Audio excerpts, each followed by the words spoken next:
శేషు, తట్టుకోలేకపోతున్నాను శేషు ఈ శత్రుశేషాన్ని. దేవకిని దెబ్బ కొడదామనుకుని ఆట మొదలుపెట్టిన ప్రతిసారి వైకుంఠపాళిలో చివరి బద్దీలలో పాములాగా ఆ రాధా మనోహర్లు నన్ను కాటు వేసి మొదటికి లాగుతున్నారు. తక్కువ అంచనా వేశాను శేషు వాళ్ళని. మేకుల్లాగా తయారయ్యారు వాళ్ళిప్పుడు నాకు. ఏదో ఒకటి చెయ్యాలి శేషు, వాళ్ళ పతనం చూడాలి. సరే, ఈసారి మళ్ళీ నేను మీకు ఉపయోగపడే విషయం ఒకటి చెప్తాను, వినండి. ఇన్స్టిట్యూట్ స్థాపించి 20 ఏళ్ళైన సందర్భంగా మా దేవకి వదిన మెరిట్ స్టూడెంట్స్కి బహుమతులు ఇచ్చి ఎంకరేజ్ చేయడానికి ఒక ఈవెంట్ కండక్ట్ చేస్తుంది. ఆ బాధ్యతలు రాధా మనోహర్కి అప్పచెప్పింది. మీరు ఈ ఈవెంట్ని బేస్ చేసుకుని ఏదో ఒకటి ప్లాన్ చేసి రాధా మనోహర్లని బ్యాడ్ చేసి బయటికి పంపించడానికి ప్లాన్ చెయ్యండి.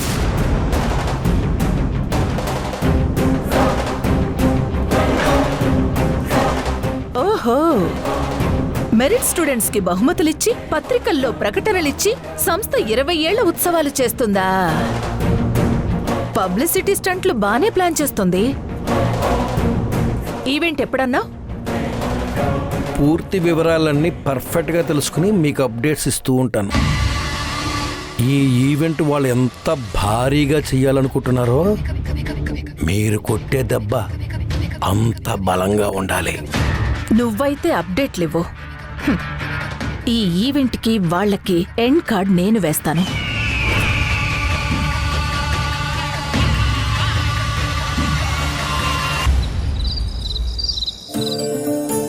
రాధా, పనులెంతవరకు వచ్చాయి?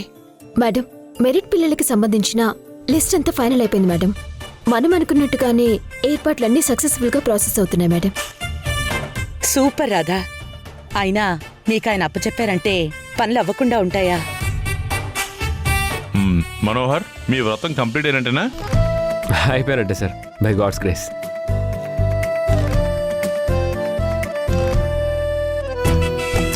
మళ్ళీ ఎందుకు గుర్తు చేస్తాడేనా ఏంటో. కానీ తిను.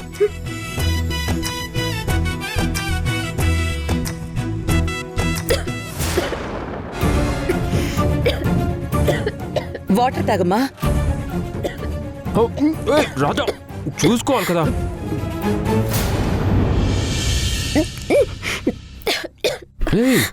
ఓకేనా?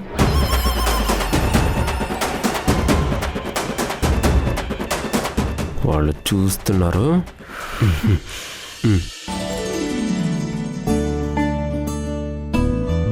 Thank you. తిను. ఏమండి, రండి భోంచేతురు గాని. జీవితంలో నరకం అంటే ఏంటో తెలుసా? మనకిష్టం లేని వాళ్ళ ముందు కూర్చుని భోజనం చేయడం. ఈవేళ కదా నా వల్ల కాదు, కానీ తర్వాత తింటాను, ఆకలిగా లేదనో ఏదోటి చెప్పు, నేను రాను. ఈయనకి ఇష్టం లేని వాళ్ళెవరు ఏంటో.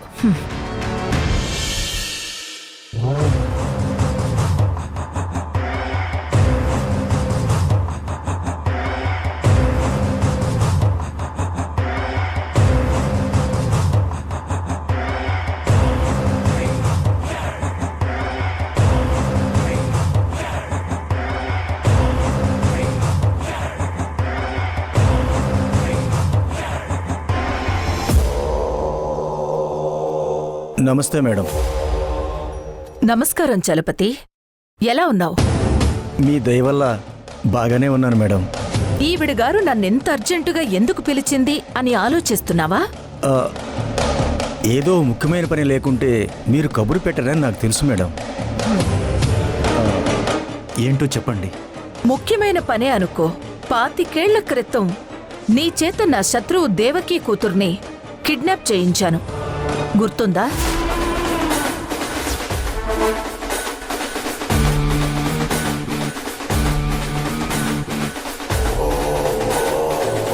గుర్తుంది మేడం.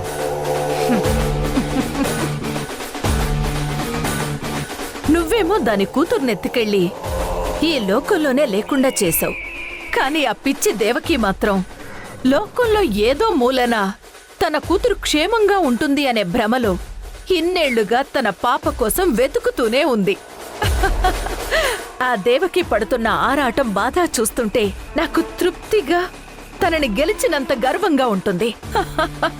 అయినా తప్పిపోయిన కూతురైతే ఎక్కడో ఒక చోట దొరుకుతుంది. చచ్చిపోయిన ఆ పిల్ల ఎక్కడని దొరుకుతుంది?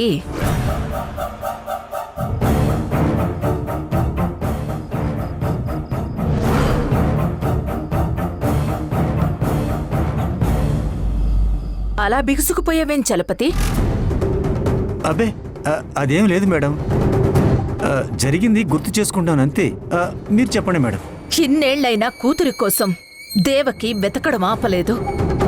హ్, ఇప్పుడు కూడా ఆ దేవకికి బుద్ధి చెప్పే పని మీదే నిన్ను పిలిపించాను.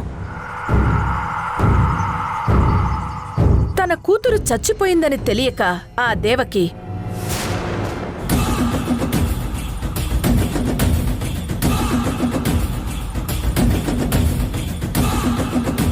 దేవకి కూతురు పేరెత్తగానే నీలో ఏదో కంగారు కనిపిస్తోంది. నిజం చెప్పు చలపతి, ఆ అమ్మాయిని చంపేశావు కదా? చంపడానికే కదా మేడం తీసుకెళ్ళాను. చంపేశాను మేడం, చంపేశాను. నువ్వు చెప్పేది అబద్ధమని నీ కళ్ళే చెబుతున్నాయి. ఇప్పటికైనా నిజం చెప్పు చలపతి, లేదంటే నీ ప్రాణాలు గాల్లో కలిసిపోతాయి.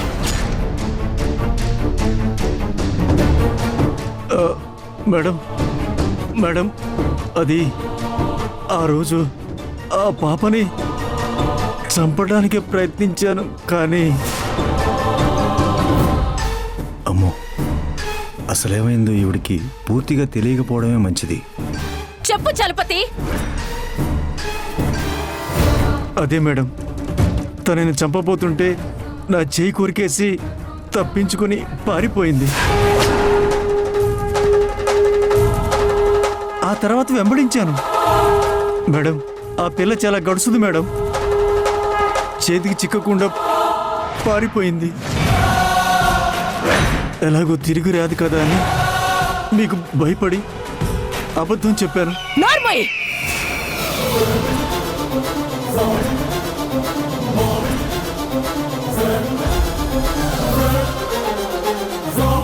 చిన్న పిల్లని చంపడం చేత కాదు. నువ్వొక రౌడీవి, నువ్వొక దాదావి. ఇన్నేళ్లు దేవకి పిచ్చిదని అనుకుని నవ్వుకున్నాను. నిజానికి నువ్వు నన్ను పిచ్చిదాన్ని చేయాలనుకున్నావు. శత్రుశేషం ఎక్కడో పెరుగుతుందని తెలియక ఆ దేవకిని జీవోత్సవాన్ని చేశానని సంబరపడిపోయాను. దాని నమ్మకం నిజమై దాని కూతురు తిరిగి దక్కితే ఆ దేవకి అంత సంతోషంగా ప్రపంచంలో ఎవరు ఉండరు. నేను దాని సంతోషాన్ని చూడలేను.